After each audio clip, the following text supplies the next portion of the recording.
Hello everyone, welcome to the Jaiswal Designer Studio। इस video में हम सॉलिडवर्क्स के बेसिक फीचर्स को सीखेंगे जिनसे हम 3D मॉडलिंग कैसे बनाते हैं वो जानेंगे। पिछली वीडियो में हमने सॉलिडवर्क्स के यूज़र इंटरफेस और स्केचिंग के जो टूल्स हैं, फीचर्स हैं, उनको हमने सीखा था। अगर आप लोगों ने वो वीडियोस नहीं देखी है तो मैं उन वीडियोस की लिंक डिस्क्रिप्शन में और कमेंट बॉक्स में पिन कर दूंगा, तो आप जाकर उस वीडियोस को भी देख सकते हैं ताकि आप लोगों को सॉलिडवर्क्स के स्केचिंग टूल्स के बारे में भी अच्छी नॉलेज हो। तो अभी स्टार्ट करते हैं। यहाँ पे मैंने एक 3D मॉडल पहले से ही बनाया हुआ है जिसका यूज़ हम रेफरेंस के लिए करेंगे, क्योंकि एक्सट्रूड बॉस में हमें बहुत सारे फीचर्स देखने को मिलेंगे जो आगे आने वाले सभी extrude boss, revolve boss, sweep boss base, lofted boundary और साथ साथ इनके कट जो हैं हमारे, जैसे कि extrude cut, sweep cut, lofted cut, revolve cut, इन सभी में उन फीचर्स का सेम यूज होने वाला है।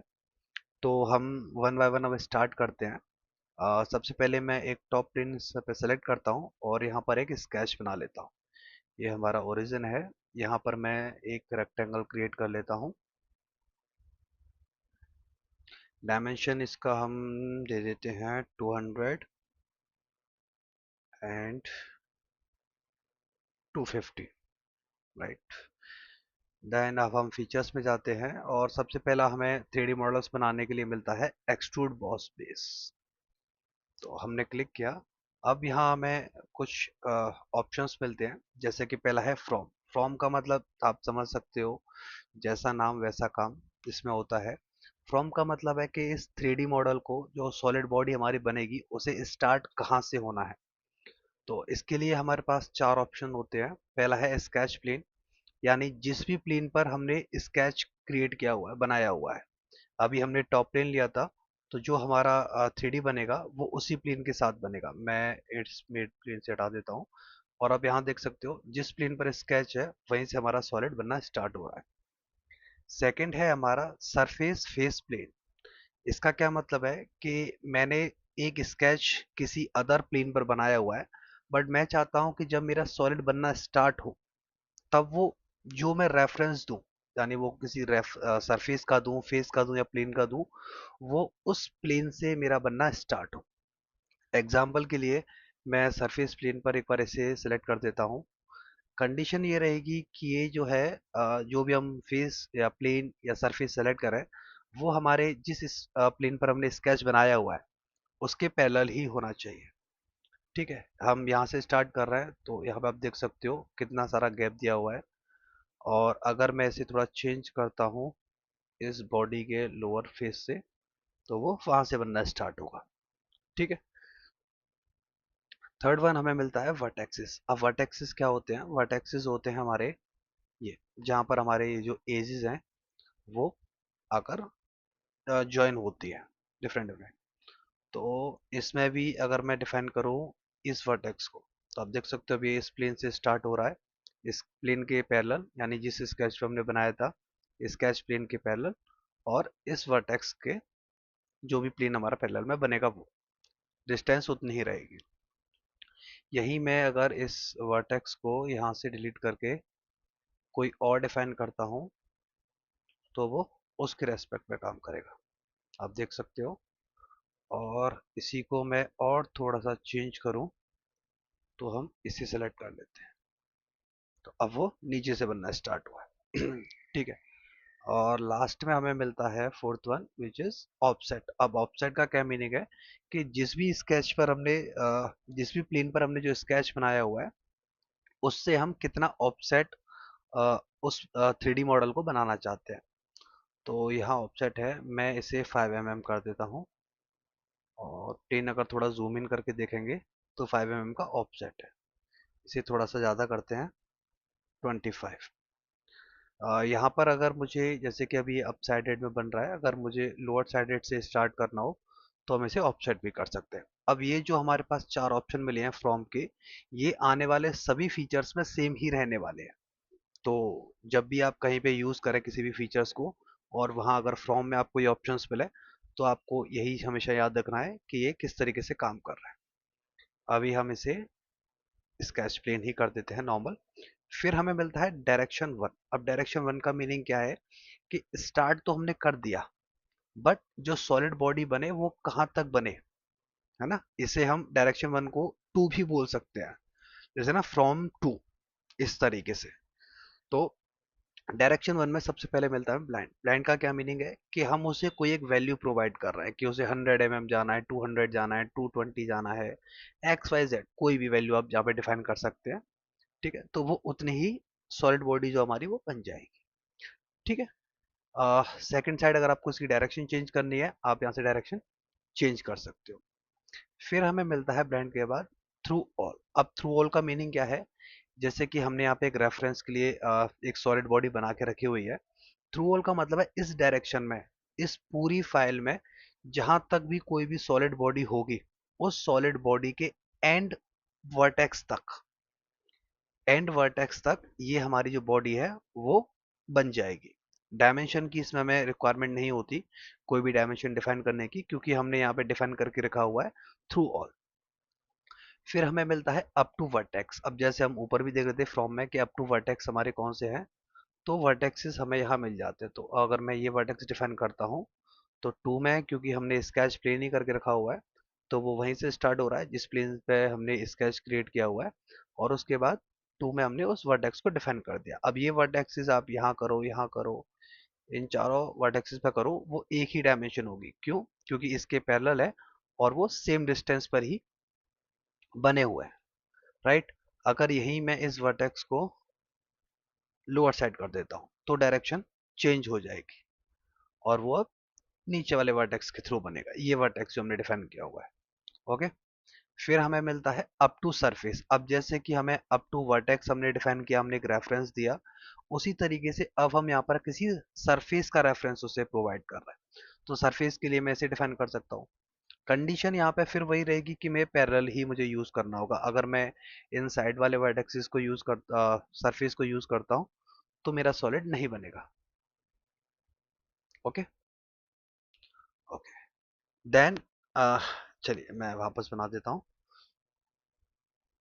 फिर हम लगते हैं ऑफसेट फ्रॉम सरफेस। अब हमने एक चीज यहाँ तक सीखी कि हम किसी एक सरफेस तक बना सकते हैं अप टू सरफेस, लेकिन अब हमें मिलता है थोड़ा और आगे कि उस सरफेस से भी मुझे थोड़ा सा ऑफसेट लेना है। वो ऑफसेट हो सकता है पहले भी मैं बनाना बनाना चाहता हूँ कि पहले ही रुक जाए उस ऑफसेट सरफेस से, या उस सरफेस से थोड़ा और आगे जाए। तो इस केस में ये पहले ही रुक जा रहा है, मैं इस वैल्यू को 50 कर देता हूँ और इसे फ्रंट व्यू से देखते हैं। तो अभी क्या है कि ये हमने जो सरफेस सेलेक्ट किया हुआ है, उस सरफेस से 50 mm पहले ही रुक चुका है। और अगर इसी को मैं डायरेक्शन इसकी चेंज कर देता हूँ रिवर्स ऑफसेट के थ्रू, तो ये अब 50 mm आगे तक जा चुका है। ठीक है। फिर हमें ऑप्शन मिलता है यहाँ पर अप टू बॉडी।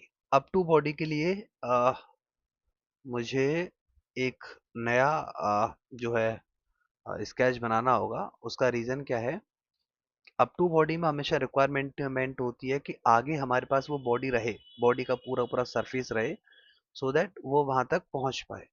इसके लिए मैं इस स्केच का यूज कर लेता हूँ, इस प्लेन का, और यहाँ मैं एक सर्कल बना देता हूँ। डिफाइन मैं यहाँ पर नहीं कर रहा हूँ, बस आप चाहें तो डिफाइन कर सकते हैं। And features extrude boss. अब एक्सट्रूड बॉस में हम यहाँ पे करेंगे अप टू बॉडी। अब बॉडी में मैं यहाँ पर कहीं पे भी क्लिक कर सकता हूँ, वो कंप्लीट बॉडी को सेलेक्ट कर लेगा। यहाँ तक कि पहले हम कोई भी वर्टेक्स चूज कर रहे थे, या हम कोई भी फेस सेलेक्ट कर रहे थे, सरफेस सेलेक्ट कर रहे थे, तो यहाँ अब हमें कहीं पे भी क्लिक करने की परमिशन है ना। तो यहाँ हमें रिक्वायरमेंट नहीं है कि हमें यही सरफेस सेलेक्ट करना हो या ये वाला करना है, ये वाला हम कुछ भी कर सकते हैं, वो पूरी पूरी बॉडी को ही सेलेक्ट करेगा। अब यहाँ पर एक और कॉन्सेप्ट है मर्ज रिजल्ट्स का। अब इसका क्या मीनिंग है, इसका मीनिंग आप इस तरीके से समझ सकते हैं। मैं पहले इसे फिनिश करता हूँ। और यहाँ हमारे पास अभी दो बॉडी बनी हुई है। पहला है चैम्फर वन, जो हमने यहाँ पे बनाई हुई है। दूसरा है एक्सट्रूड बॉस, ये जो हमने बॉडी बनाई हुई है। एंड थर्ड वन में हमने एक स्केच बनाया हुआ है। अब अगर मैं इसे स्केच जो भी मैं सॉलिड अपना बनाऊंगा उसे मर्ज रिजल्ट्स कर देता हूँ, तो ये दोनों बॉडी और ये जो एक नई बॉडी हम बना रहे हैं, ये तीनों ही बॉडी एक सिंगल बॉडी में बन जाएंगी। तो अप टू बॉडी, और बॉडी को हमने यहाँ सेलेक्ट किया, और मर्ज रिजल्ट को मैंने सेलेक्ट किया हुआ है, एंड ओके। तो आप देख सकते हो एक सिंगल बॉडी हमारे यहाँ पे बन चुकी है। लेकिन अगर यहीं पे मैं इस मर्ज रिजल्ट को अनटिक कर देता हूँ, और तब अगर मैं इसे बनाता हूँ, तो यहाँ पर मेरी सभी की सभी जो बॉडीज हैं वो डिफरेंट डिफरेंट बनी हुई है। ठीक है। अभी हमारे पास यहाँ पर एक ऑप्शन और भी है, तो उसके लिए हम इसी को एडिट कर लेते हैं, जो हमारा सेकंड वाला पोर्शन था। ओके, यहाँ पर अब हम क्या देख रहे हैं? ओके, तो अब हमें यहाँ मिलता है मिड प्लेन। अब मिड प्लेन का क्या मतलब है, कि जो भी डायमेंशन मैं डिफाइन करूंगा, फॉर एग्जांपल यहाँ मैंने 100 mm डिफाइन किया हुआ है, तो 100 mm में 50 mm अप साइड बनेगा, 50 mm डाउन साइड, यानी जो भी हमने स्केच बनाया है वो दोनों ही तरफ 50-50% डिवाइड हो गया। अब यहाँ पर कितनी भी डिस्टेंस हो सकती है, जैसे कि मैंने यहाँ 150 डिफाइन किया, तो 50% इसका 150 का कितना हुआ, 75, वो हमारा अप साइड बना हुआ है, एंड 50% जो हमारा वो सेकंड साइड, यानी 75 mm, राइट। ओके, साथ साथ में यहाँ हमें एक ऑप्शन और मिलता है डायरेक्शन डिफाइन करने का। अब तक हम देख रहे थे हमारे जितने भी हमने सॉलिड डायरेक्शंस को चूज किया, उन सभी में ये 90 एंगल ही बन रहा है, यानी एक स्ट्रेट लाइन ही हमारे यहाँ बनकर आ रही है, कोई भी डायरेक्शन हम इसको नहीं दे पा रहे हैं। बट अगर मेरे पास कोई एक रेफरेंस है, कोई रेफरेंस प्लेन है जिसके साथ मैं चाहता हूँ कि ये उसी डायरेक्शन के साथ में मेरा सॉलिड बनना स्टार्ट हो, राइट, तो यहाँ पे मैं हमारे सिलेक्शन रेफरेंस पॉइंट पे मैं उसे सिलेक्ट कर सकता हूँ। फॉर एग्जांपल मैंने यहाँ डिफाइन किया हुआ है, तो आप देख सकते हो जो प्लेन है वो बन चुका है। ओके, मैं इसे रिवर्स कर देता हूँ, डायरेक्शन वन।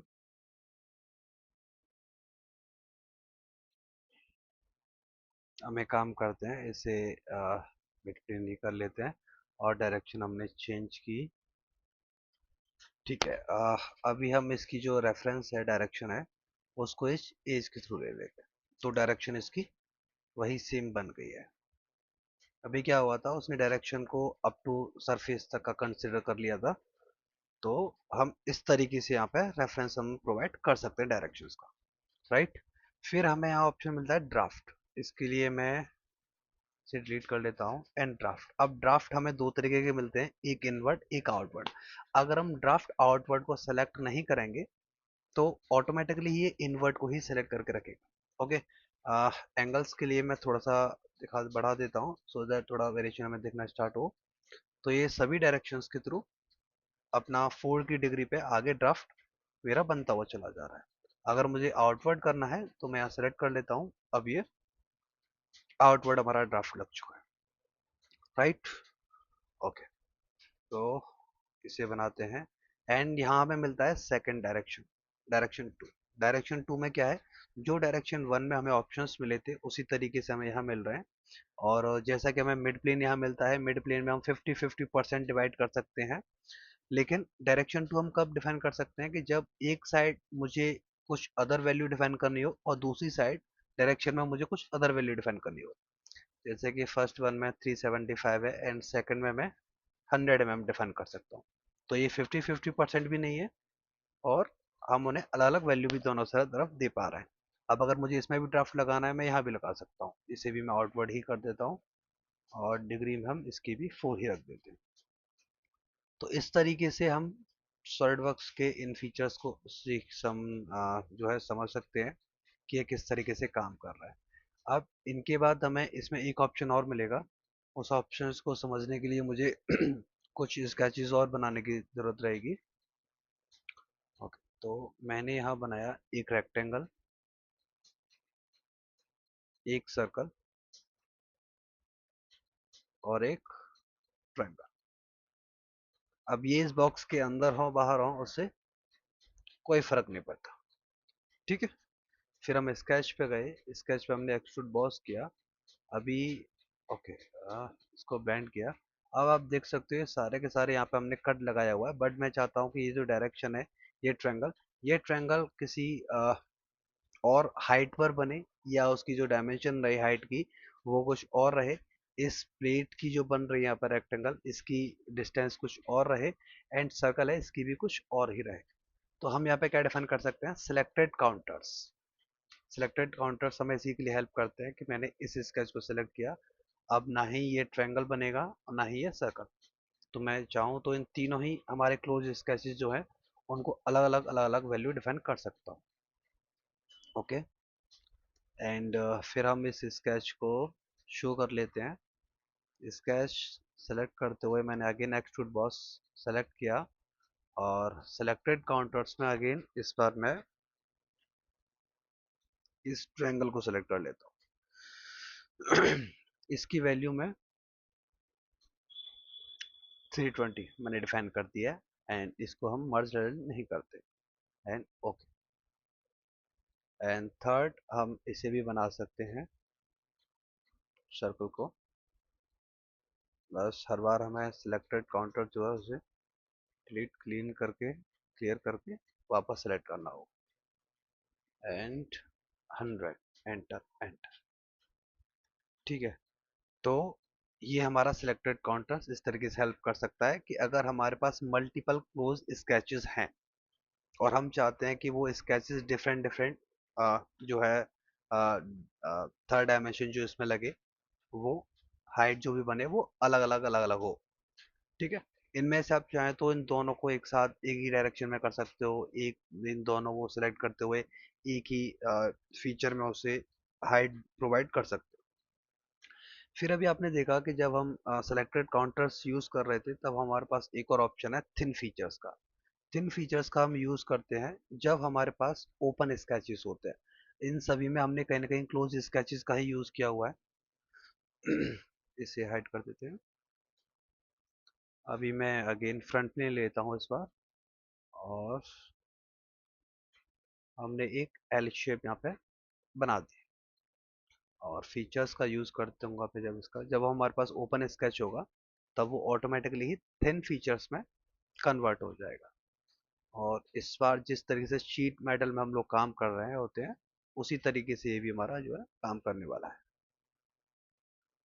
वैसे शीट मेटल होगा नहीं, बट रहेगी सॉलिड बॉडी ही, बट काम उसी तरीके से एक तरीके से कर रहा है।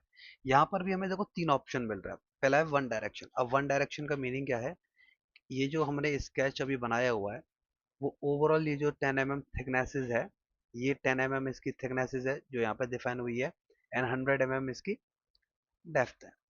ये जो हाइट यहाँ पे हम डिफाइन कर रहे हैं इसको अगर हम बड़ा भी कर सकते हैं थोड़ा, है ना, सो दैट हमें क्लियरली चीज़ें समझ आ पाए। एंड वन डायरेक्शन में जो है हम एक ही तरफ स्केच के बना रहे हैं। अगर मैं इसे फ्रंट व्यू से देखूं और अगर मैं इसे रिवर्स करता हूं या डायरेक्शन चेंज करता हूं तो ये एक ही तरफ बनेगा, राइट। यहाँ से हम इसे चेंज भी कर सकते हैं। फॉर एग्जांपल मैंने इसे 20 कर दिया। सेकंड हमें मिलता है मिड प्लेन। अब मिड प्लेन का क्या मतलब, जैसे हमने पहले भी समझा था कि 50-50% दोनों तरफ डिवाइड हो गए, यानी 10 mm इस तरफ 10 mm उस तरफ। और थर्ड वन हमें मिलता है टू डायरेक्शन। टू डायरेक्शन में भी हमें जैसी इसी तरीके से काम करता है जैसे डायरेक्शन वन और डायरेक्शन वन और टू हमारी रही है, कि हम इन दोनों को अलग अलग वैल्यू डिफाइन कर सकते हैं। 50, राइट। अब हमें एक ऑप्शन यहाँ पे और मिलता है जो है auto fleet corner. Auto fleet corner का क्या मीनिंग है कि यहाँ पे जो हमारा ये कॉर्नर है एकदम शार्प कॉर्नर है, और मैं चाहता हूँ यहाँ पर एक फ्लिट लग जाए, तो वो फ्लिट हम यहाँ पे ऑटोमेटिकली ही लगा सकते हैं, हमें अलग से यूज करने की जरूरत नहीं रहेगी। जब हम इसे कमांड को फिनिश करेंगे तो वो ऑटोमेटिकली ही अप्लाई हो जाएगी। ऑल्दो यहाँ पे हमें शो बेशक नहीं हो रही है, उसका कोई इशू नहीं है। मैंने रेडियस एक बार डिफाइन किया, एंड ओके, तो हमारा जो है फिलेट वो 10 mm का लग चुका है, 10 रेडियस का, राइट। तो ये था हमारा एक्सट्रूड बॉस बेस। अब जिस तरीके से यहाँ पे हमने मल्टीपल फीचर्स को समझा है उसी तरीके से revolve base, sweep base, lofted boss base, boundary boss base, या हम इन बॉस बेस की जगह हम कोई कट यूज कर रहे होते हैं जैसे कि extrude cut, revolve cut, sweep cut, lofted cut, boundary cut, उनमें भी आपको सेम ही ऑप्शंस देखने को मिलेंगे। तो सारी जगह ये ऑप्शन सेम ही रहने वाले हैं। तो आगे के फीचर्स में हम इन फीचर्स को वापस रिपीट नहीं करने वाले हैं। ठीक है, अभी क्योंकि हमने एक्सट्रूड बॉस सीख लिया है तो मैं इन सब को सप्रेस कर देता हूँ, और हम अगेन एक नए प्लेन से स्टार्ट करते हैं। टॉप प्लेन मैंने सेलेक्ट किया, और यहाँ मैंने एक रेफरेंस लाइन क्रिएट कर ली है, ओके, और इससे मैं कंस्ट्रक्शन लाइन में मैंने कन्वर्ट कर दिया, जिसे हम रेफरेंस लाइन भी बोल सकते हैं। अब रेफरेंस लाइन क्यों बनाई है? क्योंकि हम अगला फीचर जो है हम यूज करने वाले हैं वो है revolve boss space. Revolve boss space हमारा किसी एक एक्सिस के थ्रू हम अपने अपने इस स्केच को रिवॉल्व करना चाहते हैं। यहाँ भी मैंने जो है अपना स्केच ओपन ही बनाया है। क्यों? क्योंकि रिवॉल्व बॉस बेस हमें एक ऑप्शन देता है कि हम अपने इस स्केच को क्लोज करना चाहते हैं या नहीं। अगर हमारी रिक्वायरमेंट है कि हमारा क्लोज स्केच बन जाए, तो फर्स्ट पॉइंट जहां से हमने स्केच स्टार्ट किया और लास्ट पॉइंट, इन दोनों ही पॉइंट के लिए के बीच में एक स्ट्रेट लाइन जो है वो क्रिएट हो जाएगी, और ये क्लोज स्केच बन जाएगा जो इस एक्सिस के थ्रू हम इसे रिवॉल्व कर सकते हैं। तो जैसे ही मैंने रिवॉल्व बॉस पे इस पर क्लिक किया, यहाँ इसने हमें एक पॉपअप दे दिया है इन्फॉर्मेशन का। The sketch is currently open. Sketch हमारा ओपन है। A non thin revolution feature required a close sketch. तो जिस तरीके से हमने फीचर्स में भी एक्सट्रूड बॉस में भी हमने ओपन जो हमारे स्केचेस थे उनको देखा था कि वो थिन फीचर्स में कन्वर्ट हो गए थे, उसी तरीके से ये हमसे कहना चाहता है कि अगर हम इसे क्लोज नहीं करेंगे तो ये रिवॉल्व हमारा वो थिन की कैटेगरी में हो जाएगा। Would you like would you like the sketch to be automatically close, right? तो अब अगर मैं इसे यस कर देता हूं तो यहाँ पर एक स्ट्रेट लाइन स्टार्ट से लेकर एंड पॉइंट तक हमारी एक स्ट्रेट लाइन बन जाएगी। एंड अगर इसमें नो कर देता हूं तो ये थिन में कन्वर्ट हो जाएगा। तो सबसे पहले यस करते हैं। ओके, यस पे आप देख सकते हो जो हमारी डायरेक्शन है वो एक स्ट्रेट लाइन बन चुकी है, राइट?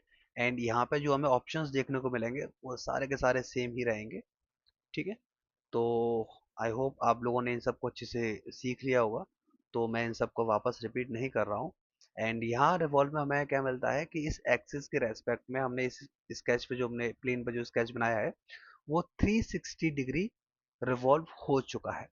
अब अगर मैं चाहता हूँ ये 360 ना रहे, कुछ कम हो, तो मैं यहाँ पे उसकी वैल्यू डिफाइन कर सकता हूँ। एंड डायरेक्शन टू में मैं कुछ वैल्यूज देकर इसे दूसरी तरफ से भी बना सकता हूँ। तो अगर अभी अगर हमारी रिक्वायरमेंट ऐसी हो कि हमें रिवॉल्व करना है और कुछ पोर्शन जो है वो ओपन भी रखना है, बट वो हमारा इस स्टार्टिंग पॉइंट पे ना रहे, तो भी हम इसे मैनेज कर सकते हैं, राइट? एंड ओके, अब ये जो है प्रॉपर हमारा सॉलिड बना हुआ है। इसे सेक्शन व्यू के थ्रू हम चेक कर लेते हैं।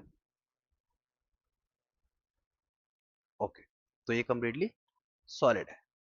अब मैं इसे डिलीट कर देता हूँ, और एक बार हम इसे नो भी करेंगे, जो अभी हमारे पास एक इंफॉर्मेशन का पॉपअप आया था। और स्केच में भी देख सकते हो, जैसा कि मैंने आपको बताया था कि एक स्ट्रेट लाइन बन जाएगी, वो यहाँ पे बन चुकी है।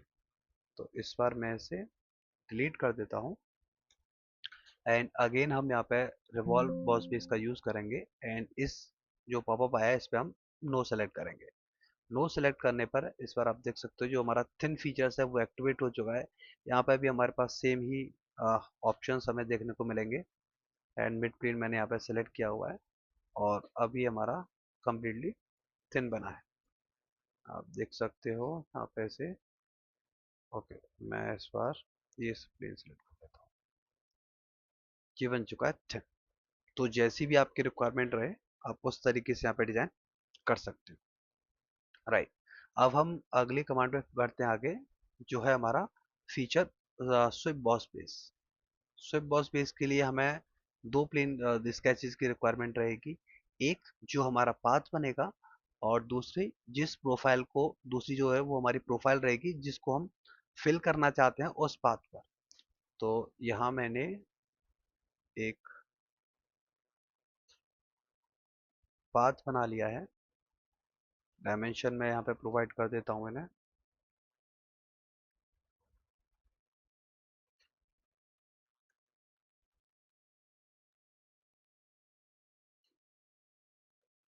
या थोड़ा कम ही रखते हैं इसे। ओके, अब इसके परपेंडिकुलर प्लेन जो हमारा फ्रंट प्लेन भी होगा, उस पर हम एक प्रोफाइल अपनी क्रिएट कर लेते हैं।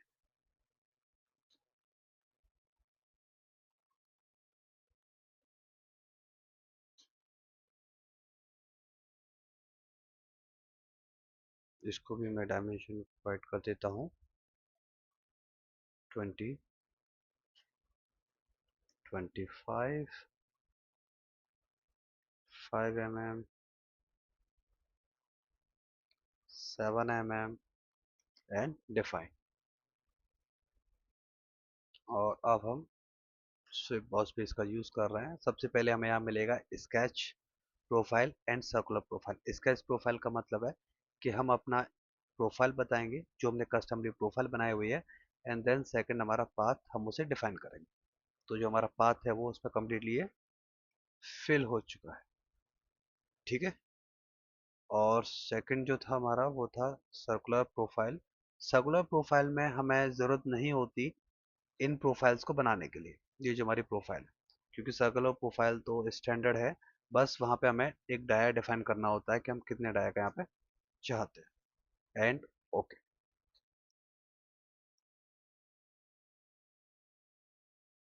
ओके, ये सेक्शन वो दिख रहा है इसीलिए कटा हुआ है। तो यहाँ पे हमें इस स्केच की जरूरत ही नहीं रही सर्कुलर में। तो इस तरीके से आप एक्सट्रूड बॉस, रिवॉल्व बॉस और स्विफ्ट बॉस के थ्रू इन चीज़ों को बना सकते हैं। अब जिस तरीके से हमारे बॉस के थ्रू हमें, बॉस बेस का मतलब है कि हमने कोई एक सॉलिड बॉडी बनानी है, राइट। एंड कट में क्या डिफरेंस है कि उस सॉलिड बॉडी में से ही मुझे उस शेप को कट करना हो। तो हम छोटा सा एक क्विक सेशन उसका भी रख लेते हैं इसके लिए, ताकि हम कट को भी समझ पाए, राइट।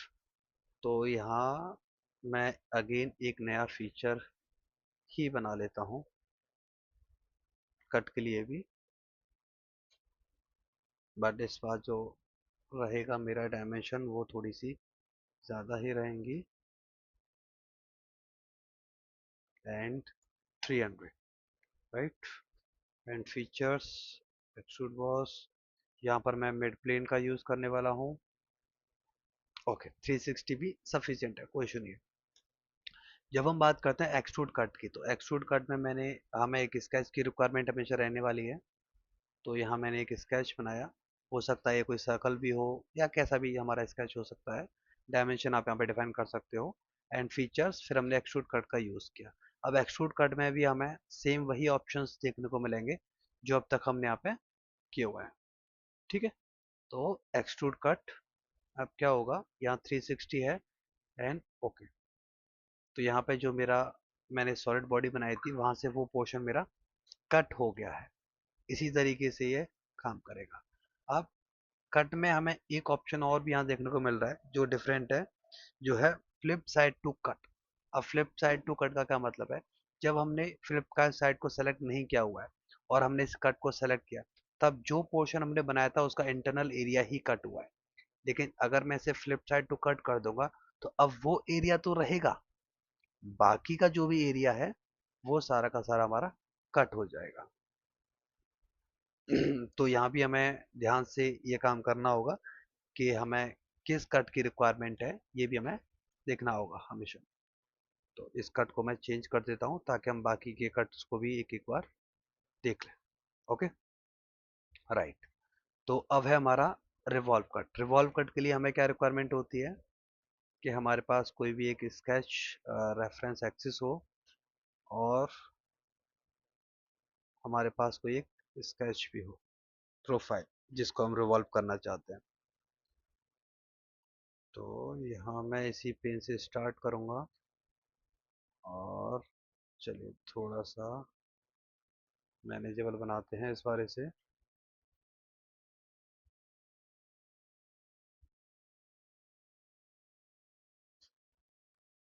यहाँ पे मैं कोई भी डायमेंशन एक्चुअली डिफाइन नहीं कर रहा हूँ, ठीक है। तो ऐसा भी नहीं समझना है कि जिस तरीके से मैं कर रहा हूँ वैसे ही होना है, बट आपको कॉन्सेप्ट्स को समझना है हमेशा, एंड ओके। मैंने 360 ही किया है, आप यहाँ से वाई फ्रेम में देख सकते हो, जो है हमारा वो कट यहाँ पे हो चुका है। और इसी के साथ हम सेक्शन व्यू भी देख लेते हैं। ये रहा हमारा सेक्शन कट वाला पोर्शन, राइट। अब हम देखेंगे हमारा स्वीप कट के लिए मैं यहाँ पर एक प्रोफाइल सबसे पहले बना लेता हूँ।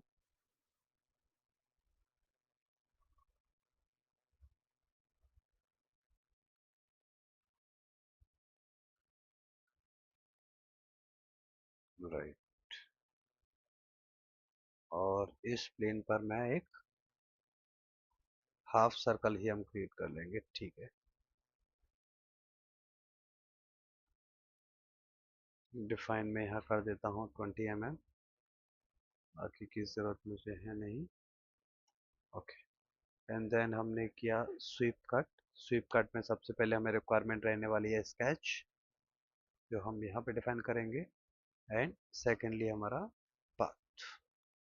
तो ये जो पाथ है हमारा, वो हमारा कट हो चुका है।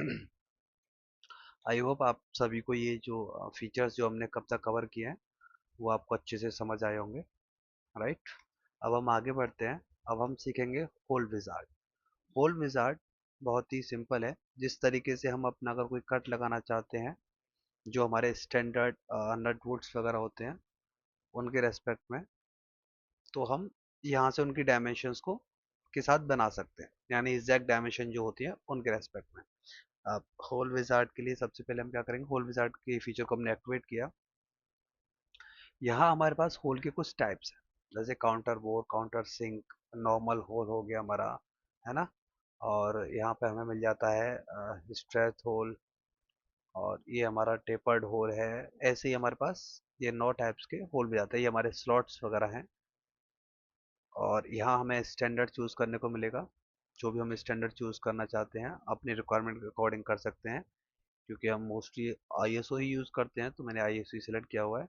यहाँ ड्रिल का टाइप आपको मिल जाएगा, क्योंकि मैंने यहाँ नॉर्मल होल को सिलेक्ट किया हुआ है। मैं अगर यहाँ काउंटर बोर डिफाइन कर देता हूँ, तो यहाँ पे हम बोल्ट का टाइप डिफाइन कर रहे हैं। ओके। तो आप अपने कंपनी में आपके जो भी कंपनी है वहाँ पे कौन सा स्टैंडर्ड आप यूज़ करते हो, वो आप अपने परचेज डिपार्टमेंट से आके पूछ भी सकते हो, सो दैट आप उनकी एग्जैक्ट डायमेंशंस को यहाँ यूज़ कर पाओ। ठीक है, एग्जैक्ट पार्ट को। तो यहाँ मैंने सी को यूज़ किया, ग्रेड सी। फिर यहाँ हम डिफाइन करेंगे कि हमें कौन कौन सी हमारे जो स्टैंडर्ड है वो साइज़ हमें चूज़ करना है। मैंने यहाँ M12 चूज़ किया है। फिटमेंट। अब जब हम फिटमेंट की बात करते हैं, तब हम जानते हैं कि जब भी हम कोई मैन्युफैक्चरिंग करते हैं और हम किसी एक पार्ट को दूसरे पार्ट में फिट करना चाहते हैं, तब हमारे 3 कंडीशंस होती हैं कि या तो हमें वो थोड़ा टाइट फिट रखना है, या हमें बहुत ही लूज फिट रखना है, या नॉर्मल फिट रखना है। उसी तरीके से हमें यहाँ पे 3 ऑप्शन मिल जाते हैं। क्लोज मतलब टाइट, नॉर्मल मतलब ज़्यादा ना ज़्यादा टाइट हो ना ज़्यादा लूज हो, एंड लूज मतलब थोड़ा सा लूज होना चाहिए कि वो अच्छे से मूव कर पाए बिना ज्यादा किसी प्रेशर के। ओके। Show custom sizing. अगर मुझे इनकी साइजिंग जो स्टैंडर्ड साइजेस हैं उनके अलावा भी मुझे कुछ अपनी कस्टम साइज डिफाइन करनी हो, तो मैं वो यहाँ से डिफाइन कर सकता हूँ। इन सभी डायमेंशंस को मैं चेंज कर सकता हूँ। राइट। फिर हमें मिलता है एंड कंडीशंस। अब एंड कंडीशंस हमारे यहाँ पर क्या है कि हमारा जब होल होगा, देखो काउंटर जो है वह हमने काउंटर बोर्ड सेलेक्ट किया हुआ है, तो काउंटर बोर्ड में ऊपर का जो काउंटर रहने वाला है उसकी एक डाया रहेगा, उसकी एक डेप्थ रहेगी। राइट। ये डेप्थ है, ये काउंटर का डाया है। लेकिन जो होल होने वाला है जिसमें थ्रेड है, वो हमें कितना गहरा बनाना है, उसकी साइज क्या रहे, उसकी लेंथ क्या रहे, वो हम यहाँ से डिफाइन कर सकते हैं। ठीक है। यहाँ पे मैं ब्लेंड को ही चूज करूंगा, एंड यहाँ पे मैंने जो साइज है उसे 100 किया हुआ है। 100 के बाद अब हमें यहाँ पे 2 ऑप्शंस और देखने को मिल जाते हैं इन इमेजेस के थ्रू, जो हमें बताते हैं कि जब हम होल करेंगे तब हमेशा ड्रिल के आगे जो एक शेप बनी होती है, वो वी शेप, हम क्या चाहते हैं वो वी शेप जो है वो हमारे इस 100 की डायमेंशन में इंक्लूडेड रहे। तो हमें सेकंड वन को सेलेक्ट करना है, depth up to tip. And अगर हम चाहते हैं कि वो हमारी जो है फ्लैट एरिया, जो सर्कल वाला एरिया, सिर्फ वही हमारा 100 mm रहे, और जो वी शेप बने वो उस 100 से एक्स्ट्रा रहे, तो हमें सेलेक्ट करना होगा depth up to shoulder. Right. तो और उसके बाद जैसे हम यहाँ पे अपनी डायमेंशन रिक्वायरमेंट के अकॉर्डिंग डायमेंशंस और फुलफिलमेंट करते हैं प्रॉपर्टीज को, फिर हम जाएंगे पोजीशंस पर। पोजीशंस पर जाने के बाद हमें अपने फेस को सेलेक्ट करना है, और जहाँ भी हमारी रिक्वायरमेंट है वहाँ हमें इन होल्स को लगा देना है। होल्स को लगाने के बाद में अगर मुझे इसमें डायमेंशन भी देनी है, वो मैं यहाँ इन्हें प्रोवाइड कर सकता हूँ। 70 एंड 60। यहाँ पर मैं चाहता हूँ स्केप करने के बाद कि ये सभी एक स्ट्रेट लाइन में रहें, तो यहाँ मैंने एक रिलेशन लगा दिया हॉरिजॉन्टल का। तो ये सभी अब 70 की डिस्टेंस पर हो गए, और ये डिस्टेंस हम इन्हें डिफाइन कर देते हैं।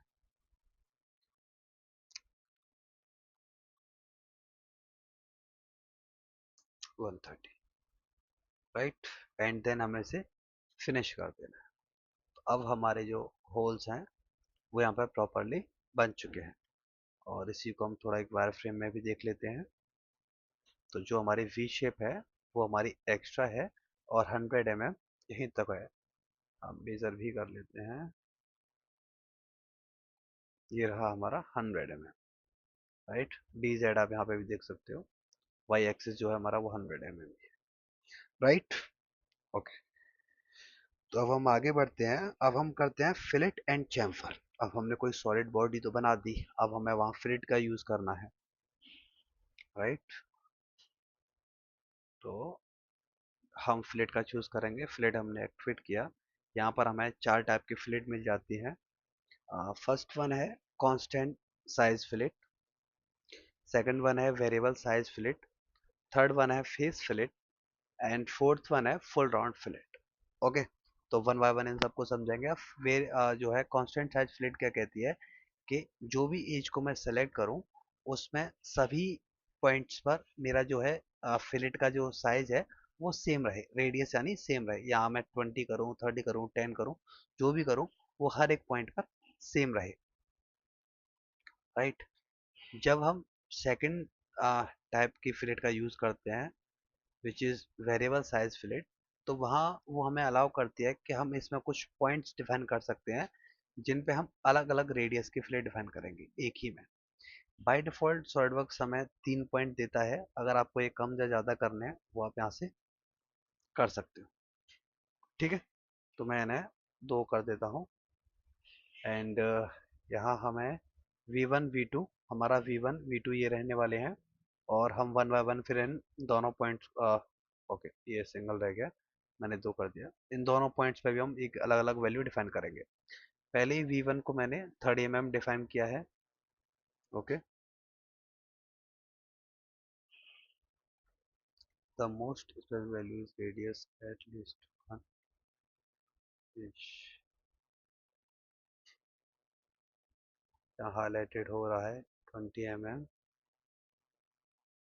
Okay. Okay, just give me 1 minute.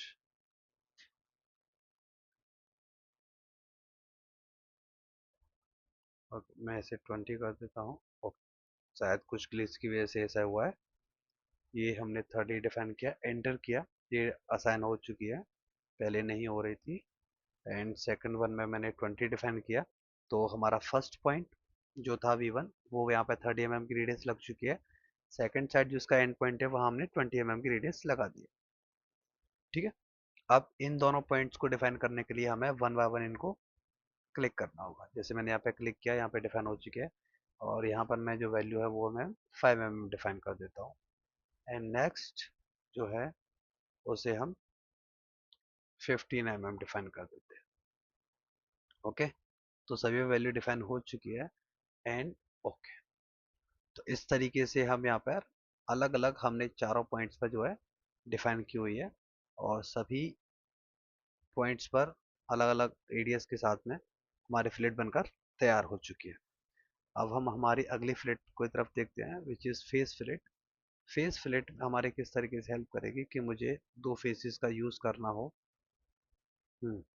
मैं इस तरफ का यूज़ कर लेता हूँ, कोई इशू नहीं है ये, और सेकंड फेस में इसे यूज़ कर लेता हूँ। अब ये आप सोचोगे कि नॉर्मल फ्लेट की तरह ही काम कर रही है, बट नहीं, यहाँ हमें फ्लेट के कुछ और ऑप्शंस भी देखने को मिल जाते हैं, फ्लेट पैरामीटर्स, जो हम यहाँ पे अच्छे से और समझ पाएंगे, राइट।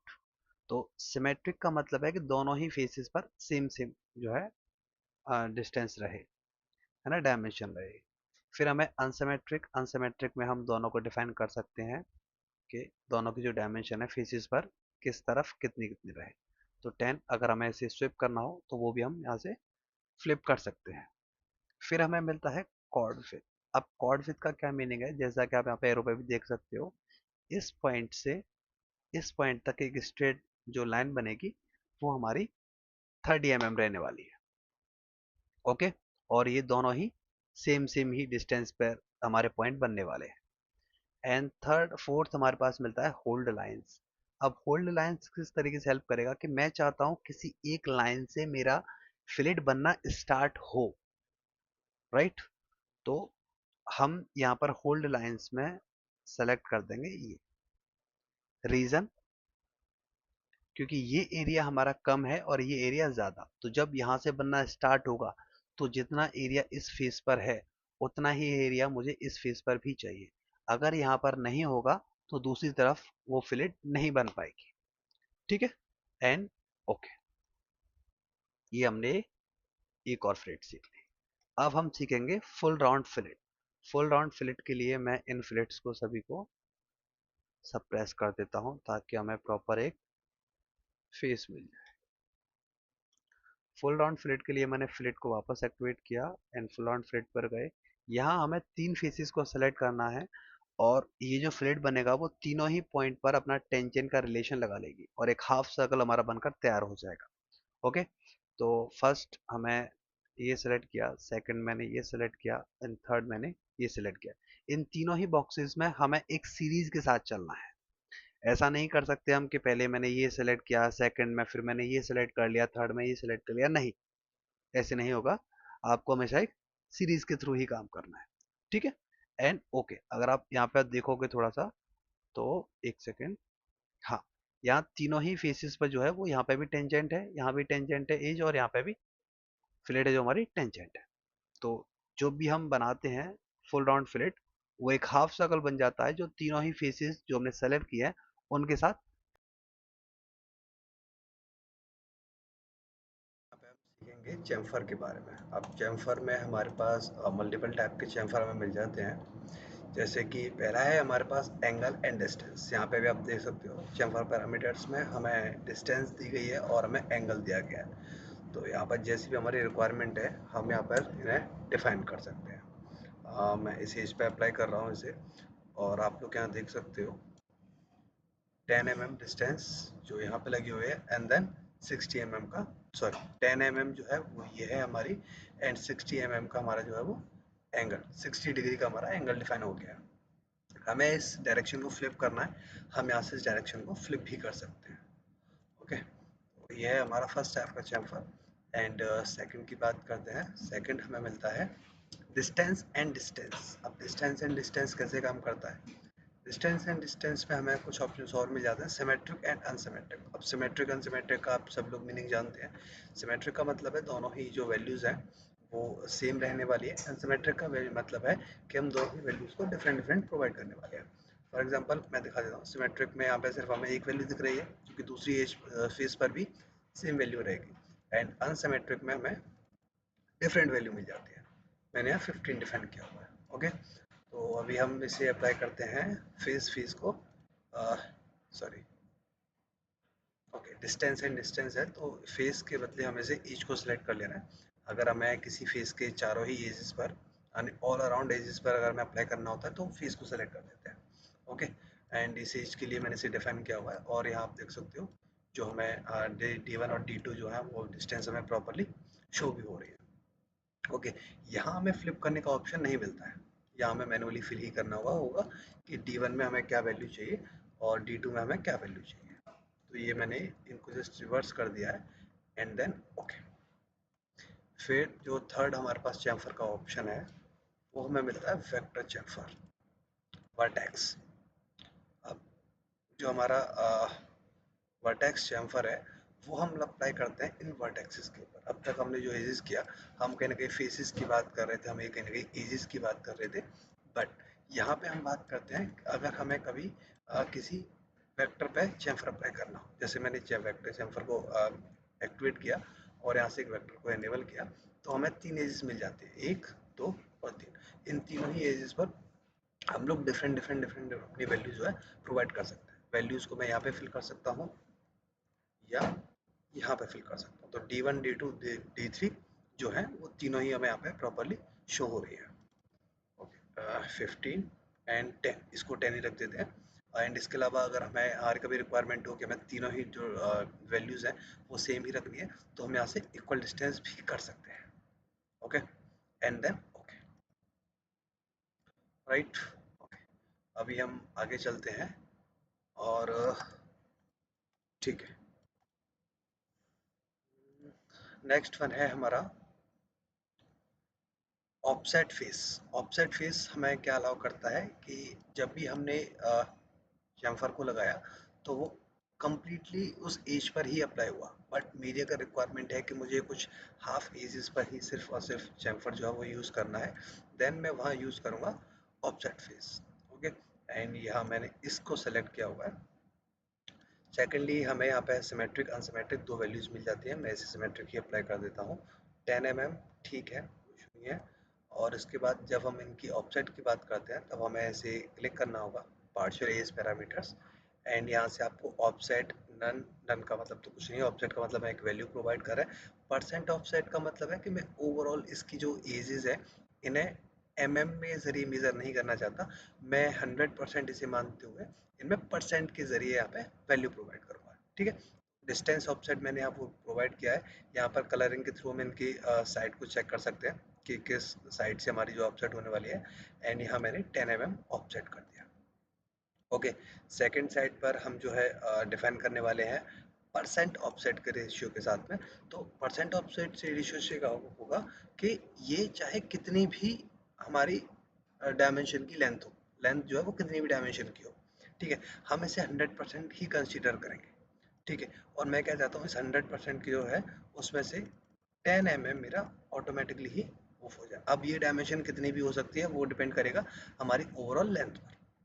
ठीक है, फिर हमें एक और ऑप्शन मिलता है इसमें last one, which is reference offset. अब रेफरेंस ऑफसेट में हमें कोई भी जो है वैल्यू प्रोवाइड नहीं करनी है, हमें एक रेफरेंस प्रोवाइड करना है जिसके जरिए हमें जहाँ से जो है हमारा ऑफसेट लगना स्टार्ट हो। ठीक है, तो जो ऑफसेट वैल्यू है यहाँ रेफरेंस के लिए मैंने इस फीस को एक्टिवेट कर दिया, तो आप देख सकते हो ये वैल्यू जो है वो खाली हो गई, इसके बाद हमारा ऑफसेट स्टार्ट हो चुका है। तो इस तरीके से आप जो है अपना फीस ऑफसेट उसे यूज कर सकते हैं। ठीक है, अभी आगे बढ़ते हैं, हमारा लास्ट वन और रह गया अभी चैम्फर। इसमें है हमारा इसका नाम है फेस फेस। अब फेस फेस में आप देखोगे कि जब भी हम बात करते हैं फेस फेस की, तो एक फेस मैंने यहाँ सेलेक्ट किया, सेकंड सिलेक्शन बॉक्स में मैंने दूसरा फेस सेलेक्ट किया और ये हमें बन चुका है। लेकिन यहाँ पर हमें क्या अलग चीज़ देखने को मिलती है, वो है सिमेट्रिक अनसिमेट्रिक। जैसे हमने फ्लैट में भी समझा था कि हमें कॉर्ड विड्थ भी मिलती है, हमें इनसिमेट्रिक सिमेट्रिक भी मिलते हैं और हमें होल्ड लाइन भी मिलती है, उसी तरीके से चैम्फर में भी हमें ये सारे ऑप्शंस मिलते हैं। ठीक है, तो कॉर्ड विड्थ का क्या मीनिंग होता है हमारा, अगर किसी को पता है तो वो हमें कमेंट बॉक्स में बता भी सकता है। ठीक है, ये जो वैल्यू है, ये वैल्यू हमारी कितनी रहने वाली है, वो 10 mm है, 20 mm है, जो भी हम डिफाइन करना चाहें। Okay, and then hold lines. Hold lines में हम जो डिफाइन करेंगे वो किसी भी मिनिमम एज को करेंगे, जिसकी थोड़ी वैल्यू कम हो तो मैं इस एज को डिफाइन कर दूंगा। तो मेरा जो चैम्फर है वो इस एज से लगना स्टार्ट हुआ। अब इसकी जो वैल्यू है फिर इसमें मैं बात बोल सकता हूँ दूसरी लैंग्वेज में कि यहाँ इस एज से इस एज तक की जो भी वैल्यू है वही एज यहाँ से यहाँ तक की है, इस चैम्फर की भी है। तो चैम्फर में जो हम डिस्टेंस टू डिस्टेंस दे रहे होते हैं उस केस में वही हमारा डिफाइन हो जाता है। ठीक है, एंड ओके, तो ये हमारे 5 टाइप के चैम्फर्स हैं जिनका हम लोग यूज़ करते हैं सॉलिडवर्क्स फीचर्स में। ठीक है, किसी भी 3D हमारे जो मॉडल्स होते हैं उन पे चैम्फर अप्लाई करने के लिए। तो अभी मैं इन सबको फिनिश कर देता हूँ और हम अपने आगे नए फीचर्स पे आगे बढ़ते हैं, जो है हमारे पैटर्न्स। पैटर्न्स में हम दो पैटर्न्स को इसमें कवर करने वाले हैं बेसिक में, which is linear pattern and circular pattern. अब लीनियर पैटर्न पे जब मैं क्लिक करता हूँ तब सबसे पहले हमें ऑप्शन मिलेगा डायरेक्शन डिफाइन करने का, कि हम एक्स की वैल्यू क्या रखना चाहते हैं या वाई जो हमारा एक्सिस है उसकी वैल्यू क्या रखना चाहते हैं। वैल्यू मतलब डायरेक्शन उनकी क्या रखना चाहते हैं। तो एक्स मैंने इसे डिफाइन कर दिया, एंड डायरेक्शन टू जो है वो डायरेक्शन मैंने यहाँ डिफाइन कर दी। इन्हें आप डायरेक्शन वन डायरेक्शन टू भी कह सकते हो या एक्स वाई की डायरेक्शन कह सकते हैं, ठीक है, जो स्टैंडर्ड होती है। ओके, इन्हीं के साथ में फिर हमें ऑप्शंस मिलते हैं यहाँ पे, फीचर, कौन सा फीचर जो है हम लोग रेफरेंस पैटर्न करना चाहते हैं, तो मैंने इस फीचर को जो है पैटर्न करना स्टार्ट कर दिया। अब यहाँ पे जो है हमारे पैटर्न्स होना स्टार्ट हो गए, बट उनकी जो वैल्यूज़ हैं हम एक बार उन्हें डिफाइन कर देते हैं। 10 mm यहाँ पर सी डी है इसका, मैं इसे थोड़ा बड़ा कर देता हूँ, एंड वाई में भी जो दूसरी डायरेक्शन है। ओके, ये ज़्यादा अच्छा लग रहा है, ठीक है। तो ये वैल्यूज हमारे यहाँ बन चुकी है। अब ये तो एक ऑप्शन हो गया हमारा, जब हम स्पेसिंग एंड इंटेंस जो हमारा ऑप्शन है इनको फॉलो करना दोनों ही केसेस में। बट इनमें हमारे पास एक ऑप्शन और है, up to references. Up to references का मतलब क्या है कि अब हम इन्हें कोई भी वैल्यू प्रोवाइड नहीं कर रहे हैं कि इतने नंबर्स हों और इतनी डिस्टेंस रहे, सिर्फ ये वैल्यू नहीं रहे, हम इन्हें एक लिमिट भी प्रोवाइड कर दे रहे हैं कि तुम्हें सिर्फ वहीं तक ही पैटर्न होना है, उससे आगे नहीं जाना है या उससे पहले भी नहीं रुकना है, ठीक है। तो मैं यहाँ अप टू रेफरेंस प्रोवाइड कर देता हूँ, और अप टू रेफरेंस में मैंने इस एज को सेलेक्ट कर लिया है। इस एज को सेलेक्ट करने के बाद यहाँ हमें जो ऑप्शन मिलता है वो हमें मिलता है ऑफसेट डिस्टेंस का, यानी ये जो एज हमने सेलेक्ट किया उससे पहले हम कोई लिमिट लगाना चाहते हैं या उसके बाद कोई लिमिट लगाना चाहते हैं। सेकंड हमें मिलता है selected reference and centroid. Centroid selected reference का क्या मीनिंग है कि ये जो हमने फीचर्स अभी सेलेक्ट किया हुआ पैटर्न करने के लिए, इसके, अगर मैं इसे टॉप फेस से देखता हूँ, राइट, तो इसका जो सेंटर रहने वाला है यानी 12 mm का हाफ एंड 15 mm का हाफ, तो ये जो पॉइंट रहेगा, इस पॉइंट से ही हम जो है इस पॉइंट तक दूसरा जो पैटर्न बनने वाला है इंटेंस हमारा जो बनेगा, उनके बीच की जो सी डी रहेगी वो कितनी रहेगी, वो हम यहाँ से डिफाइन करेंगे। वो हम डिफाइन करेंगे हमारे सेंट्रोइड से। लेकिन जब हम सेलेक्टेड रेफरेंस की बात करते हैं, तब सेलेक्टेड रेफरेंस में हमारे पास ऑप्शन होता है कि हम इसे बता सकते हैं किसी भी एक वर्टेक्स को लेकर, कि वहाँ जो रेफरेंस हो पैटर्न्स का, जो उसकी मेजरमेंट हो डिस्टेंस सीडी वाली, वो कहाँ से कहाँ तक की हो। तो इस केस में मैं इस पॉइंट को वर्टेक्स चूज कर रहा हूँ। तो अब जो सीडी हमने यहाँ पे डिफाइन की हुई है, डिस्टेंस वन, इन दोनों के बीच की दूरी 40 mm, वो इस पॉइंट से जो हमने सेलेक्ट किया वर्टेक्स, और अगली इंटेंस का वही सेम पॉइंट, ये हमारा डिफाइन होगा। अब यहाँ पे हमें हेल्प किस तरीके से मिलने वाली इन सेंट्रोइड और सेलेक्टेड रेफरेंस का। ओके, मैं यहाँ पर सबसे पहले तो इन डिस्टेंस को हटा के नंबर्स को डिवाइड कर देता हूँ 7। क्यों? क्योंकि अगर हम डिस्टेंस को डिफाइन कर रहे हैं तो ज़रूरी नहीं है कि वो जो भी हम पैटर्न्स करें वो हर बार उस पॉइंट पर ही आकर रुके, ठीक है। तो यहाँ पर जो मैं समझाना चाहता हूँ वो आपको क्या है कि जब मैंने 7 इंटेंस अपने अप्लाई किए हैं यहाँ पर, है ना, तो 7, 1 2 3 4 5 6 7, 7 बने हैं, और जो रेफरेंस हमने डिफाइन किया था ऑफसेट वैल्यू वाला, कि ऑफसेट ये जो हमने रेफरेंस एक डिफाइन किया था प्रॉपरली, वो उसी पॉइंट पर ही यूज हो रहा है। क्यों? क्योंकि हमने जो ऑफसेट है वो हमने 0 0 डिफाइन किया हुआ है, ठीक है। यहाँ भी हमें दो ऑप्शन मिलेंगे, या तो हम अपने नंबर्स डिफाइन करें कि कितने हमारे इंटेंस बने, या उनके बीच की डिस्टेंस हम जो सी डी रहने वाले हैं वो डिफाइन करें, ठीक है। इसी के अलावा ये जो ऑफसेट वैल्यू है इसको भी थोड़ा सा देख लेते हैं। यहाँ मैंने 10 mm ऑफसेट किया, अब 10 mm ये जो है इस एज से पहले ही आकर हमारा रेफरेंस लग चुका है, ठीक है। तो इनके जो बीच की दूरी है, जो रेफरेंस अभी डिफाइन हुआ था, वो 10 mm अब पहले से हमारा रेफरेंस बनेगा।